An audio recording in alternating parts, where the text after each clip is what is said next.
Microsoft just dropped a whole bunch of Surface hardware. Let's talk about it.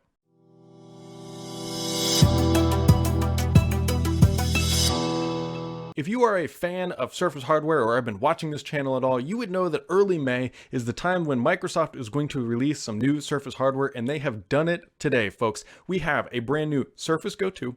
We also have a Surface Book 3. We have the headphones 2. The Surface earbuds are coming out. We have new dock accessories, and it's a jam-packed Surface day. So let's just talk about what is new and what is coming. So the first item up for grabs that Microsoft is talking about is the Surface Book 3, and I'll throw some imagery up here. And as you can see right away, there's not a whole lot different in this device from the last generation, which, mind you, I believe hadn't been updated since 2017. It looks exactly the same and the ports are the same, but what I can tell you is different are the internals. Microsoft is now shipping it with a Intel 10th gen core processor, starting with a Core i5-1035G7, and then it can go all the way up to an i7 with the 1065G7. I believe those are of the Ice Lake variety.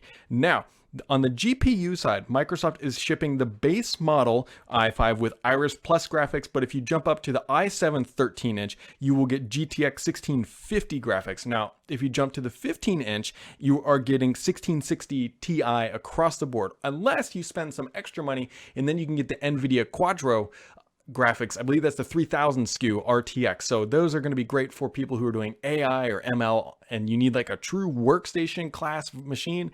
That is going to be your variety. Now, pretty much nothing else is changing. That is the big change. Battery life is still way up, close to 20 hours. They say up to 17.5 for the larger device.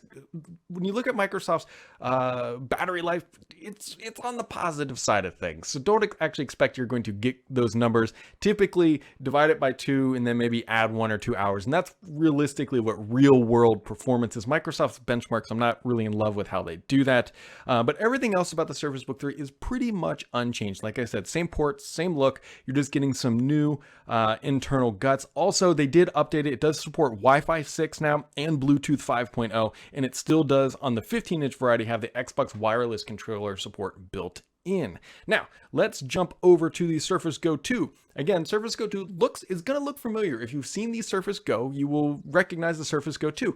It does have a larger display, a 10.5-inch display, but Microsoft actually increased the PPI from 227, that's pixels per inch, to 220. So you're getting that same crisp look and feel that you've always got with Surface displays, just in a slightly larger size. Now, the actual footprint of the device is not any larger. It's the same footprint, which is a good thing. So it's a same size, larger screen. Not a lot to complain about there. So Microsoft did a good job on that front. It does start with an Intel Gold processor 4425Y. That is at the entry level, that $399 price point. And you can get an Intel 8th Gen Core M3. It does come with 4 or 8 gigs of RAM, depending on the SKU that you pick. And unfortunately, the 64 gigabyte, which is the very entry level stuff, does come with eMMC memory. But if you jump up to a 128 gigabyte solid state drive, it is an SSD, which is always a good thing. And then again, it does support 802.11ax. It also does support Bluetooth wireless 5.0. Microsoft is saying up to 10 hours of battery life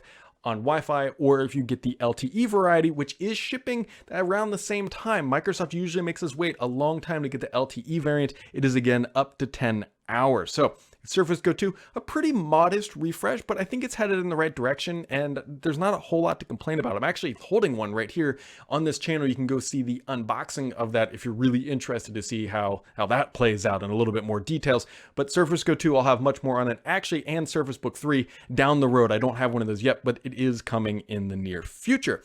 Other things that Microsoft is announcing today are the Surface earbuds. Remember the earbuds?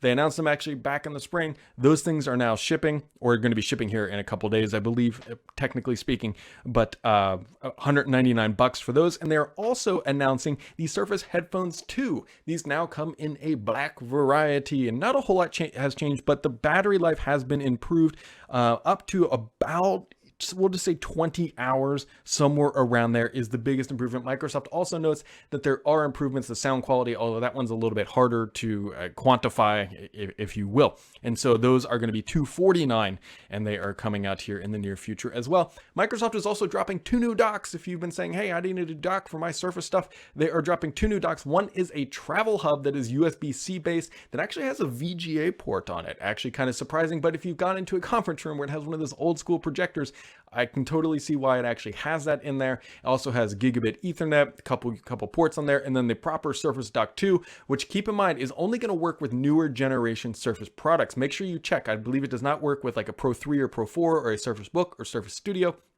It only works with certain products, and it does have faster data throughput. It also has some fancy USB charging on there as well. So Microsoft's got a couple new docks out there. They've also got some bundles, by the way. If you've been looking at picking up a Surface ergonomic keyboard and one of their ergonomic mice, they now have new bundles out as well. So be checking on that stuff if that is your fancy. But the big news of the day is obviously the Surface Book 3 coming in at the top of the charts. Microsoft's really expanding the gamut here. They have the Surface Book 3 on the very high end. They have the Surface Go 2 on the very low entry level. And then when you compare that to what they released back in the late fall, which is the Surface Laptop 3, and also the Pro 7 and also the Pro X, Microsoft has completely refreshed the Surface lineup minus the Studio in a relatively small time span. And so we'll be looking for a Surface Studio refresh hopefully later this year, but that is the one oddball that has yet to be touched. But if you're looking at picking up a Surface Go 2 or Surface Book 3, now is the time to go get your orders in, because those products are available, and that is what you need to know.